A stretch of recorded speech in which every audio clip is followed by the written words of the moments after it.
voting has begun in 4 regions of Ukraine that have been seized and occupied by Russian forces in so-called independence referendums. People in Luhansk, Donetsk, Zaporizhzhia and Kherson have been told to vote on proposals for their regions to leave Ukraine and become part of Russia. Ukraine and its allies, including the UK, have denounced the ballots as a sham to justify the annexation of Ukrainian territory. In Moscow, there have been rallies in favour of the referendums, but there's also growing unease over President Putin's plans to call up more men to fight in Ukraine, as our Russia editor Steve Rosenberg reports. It was the moment the Kremlin tried to show the people still back their president and what he's doing in Ukraine.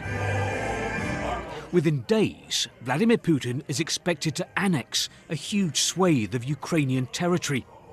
There's international condemnation.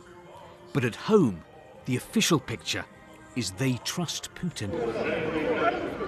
Many of the people here, though, didn't trust us. When we asked the simple question, why have you come to this rally?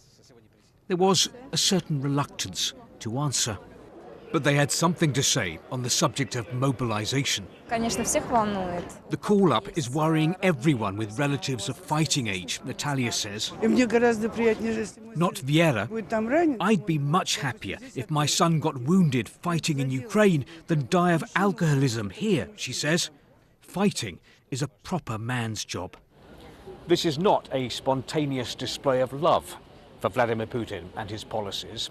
It is a highly choreographed affair designed to give the impression that the whole country is behind the president. A lot of the people we've spoken to here today have been brought in specially from schools, from factories and other state organizations. In Ukraine today, in those areas occupied by Russian troops, self-styled referendums began on joining Russia. The West has denounced the votes as a sham, a smokescreen for annexation by Moscow. Back in Russia, more goodbyes, more men called up to fight in Ukraine.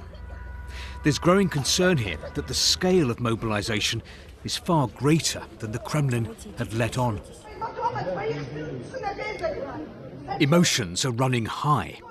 Why have you taken our sons? A mother is heard asking this officer. When he tells the audience that his own son isn't eligible for the call-up, listen to the reaction.